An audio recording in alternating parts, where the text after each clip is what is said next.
Friends and welcome to my channel. तो आज हम लोग डिस्कस करेंगे क्लास 9th का economics chapter 2 people as resource. कि जो हम ह्यूमन बीइंग हैं, हमारी जो पॉपुलेशन है कंट्री की या अदर वर्ल्ड की, वो जो उसमें लोग रहते हैं वो एक तरीके के कहीं ना कहीं रिसोर्स हैं। तो ये जो चैप्टर है पीपल एज रिसोर्स, ये एक एफर्ट डालता है एक्सप्लेन करने के लिए जो पॉपुलेशन है, जो जनसंख्या है, वो एक एसेट है हमारी इकोनॉमी के लिए, ना कि लायबिलिटी। वो बोझ नहीं है, कहीं ना कहीं हमारे लिए एक फ़ायदेमंद चीज़ ही है। अगर मैं आसान भाषा में आपको समझाना चाहूँ तो जो हमारा पॉपुलेशन है ये क्या है, ह्यूमन कैपिटल है।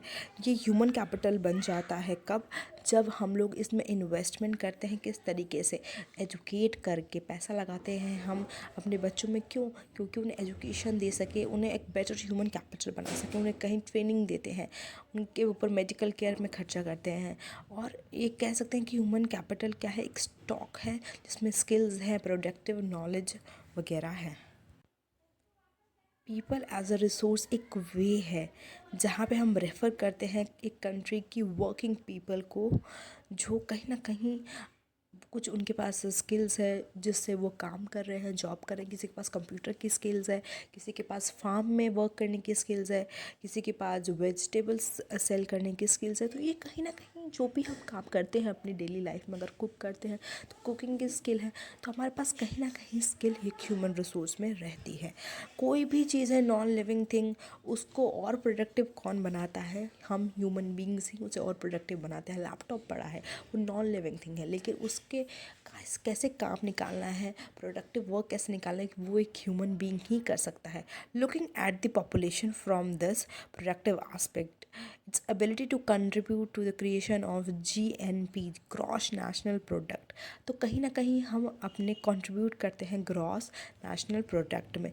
Like other resources, population is also a resource, a human resource. तो जो हमारी जनता है वो क्या है, हमारे लिए ह्यूमन रिसोर्स है। This is positive side of a large population. ये एक पॉजिटिव साइड है, लेकिन हमें इसके नेगेटिव साइड पे भी देखना होगा। जैसे अगर पॉपुलेशन ज़्यादा हो जाती है तो उससे प्रॉब्लम भी आती है। मान लिया कि हमने इसकी पॉजिटिव साइड भी हैं कि हम कहीं ना कहीं कंट्रीब्यूट कर रहे हैं अपने कंट्री की नेशनल इनकम में, लेकिन इसके नेगेटिव साइड भी हैं। जैसे प्रोवाइडिंग पॉपुलेशन द फूड। देखिए, जब जनसंख्या ज़्यादा बढ़ जाएगी तो फिर फूड की भी स्कार्सिटी होने लगेगी, उनको फूड देना है, पावर्टी वगैरह होने लगेगी, प्रॉब्लम हेल्थ इश्यूज भी आने लगेंगे। When the existing human resource is further developed by becoming more educated and healthy, we call it human capital formation. जब एक ह्यूमन रिसोर्स को और भी एजुकेट किया जाता है, हेल्दी बनाया जाता है, तो हम इसे क्या कहते हैं, ह्यूमन कैपिटल फॉर्मेशन आपका कहते हैं। और ये ऐड करता है प्रोडक्टिव पावर में किसी भी कंट्री के, just like physical capital formation. जैसे फिजिकल किसी की कैपिटल है, जैसे लैंड हो गई, बड़ी बड़ी मशीनरीज हो गई, जैसे ये कैसी कंट्री के को बढ़ोतरी में ऐड करती है, इंफ्रास्ट्रक्चर ऐड करता है, वैसे ह्यूमन रिसोर्स, ह्यूमन कैपिटल भी ऐड करता है। तो एक अच्छा स्किल वाला व्यक्ति, अच्छा उसके पास नॉलेज है, वो भी कहीं ना कहीं एक ह्यूमन कैपिटल फॉर्मेशन में अपनी हिस्सेदारी दे रहा है और कंट्री को आगे बढ़ा रहा है।